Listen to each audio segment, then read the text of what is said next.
Bonjour, je suis Vincent Andrès et aujourd'hui nous allons aborder en fait une question ou deux peut-être qui m'ont sont souvent posées, c'est comment construire un setup. Qu'est-ce qui fait que je choisis tel type de lumière, telle source, enfin comment je le mets en place. Alors nous allons prendre par exemple une photo que j'ai réalisée pour Octobre Rose et je vais vous expliquer, elle va apparaître, je vais vous expliquer pourquoi j'ai choisi ce setup et comment je l'ai construit avant dans ma tête pour pouvoir exposer vraiment au mieux la photo. Tout bêtement, vous allez voir sur cette photo, j'avais choisi en fait une idée de coiffe et avec l'équipe avec laquelle je travaille a construit cette coiffe avec les roses, avec tout qui va bien. La maquilleuse, qui est aussi ma femme, a construit un make-up dans les tons roses, comme on le souhaitait justement pour cet événement. Et j'avais décidé en fait d'habiller le modèle de pétales de rose. Donc on l'a pas fait avec des vrais, sur le coup on l'a fait avec des fausses pétales.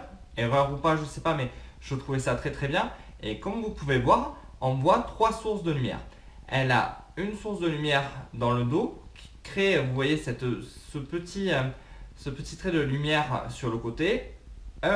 On va dire presque, presque en face, mais plus décalé, qui fait le même schéma en fait lumineux sur le côté. Et une source qui éclaire après de face qui harmonise l'ensemble.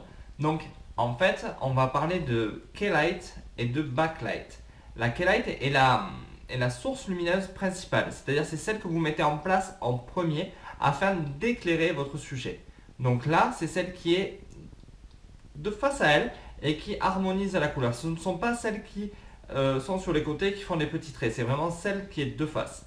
Et après, une fois que celle-là est réglée convenablement, que vous avez choisi tout comme il faut, vous pouvez mettre en place les deux autres qui sont les backlights, en fait les secondes lumières, sur le côté. Donc un conseil, c'est vous mettez d'abord une première lumière secondaire, vous la mettrez derrière et vous réglez la lumière comme vous le souhaitez. Vous pouvez même éteindre la lumière principale. Ça, ce n'est pas un souci, c'est à vous de voir comment vous vous sentez à l'aise avec tout ça.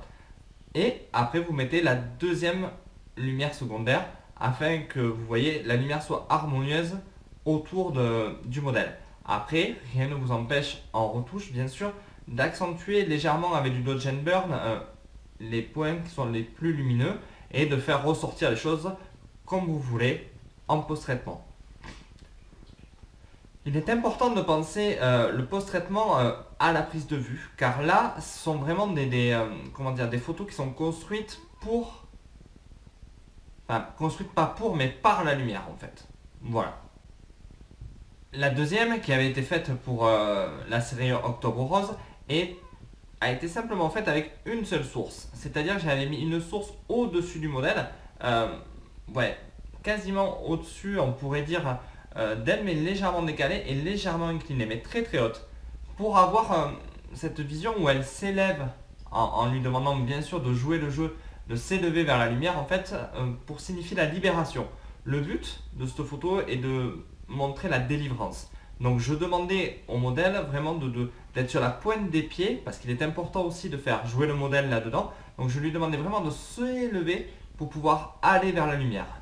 Et donc la lumière étant placée quasiment au-dessus d'elle, ça donne ce point lumineux très fort sur le visage et qui s'adoucit tout en descendant sur le visage. Sur le corps, pardon. Donc il est vraiment important de réfléchir sa lumière avant. Après, bien sûr, un petit traitement au Dodge and Burn suffit largement pour accentuer les pommettes, un peu les bras, enfin les petites choses qui des fois, s'il y a un mauvais pli de robe, tout ça, voilà. Vous traitez ça au Dodge and Burn après, c'est parfait. Mais là, vous voyez, avec une seule source, on peut vraiment faire quelque chose de très très bien. Voilà, et sur cette troisième photo, par exemple, j'ai utilisé une source de lumière pour éclairer le modèle et une autre pour éclairer le fond. Donc la première source qui éclaire le modèle a été habillée d'un bol beauté en fait, quelque chose qui adoucit encore plus la lumière, qui permet d'avoir une lumière très douce, enveloppante, qui laisse apparaître les ombres mais légèrement, et une lumière plus dure, simplement je crois qu'il y avait un bol qui éclairait le fond. Donc quelque chose de très simple à deux sources aussi. Là c'était un test de lumière, donc c'était pour voir un peu comment ça se passait pour votre setup.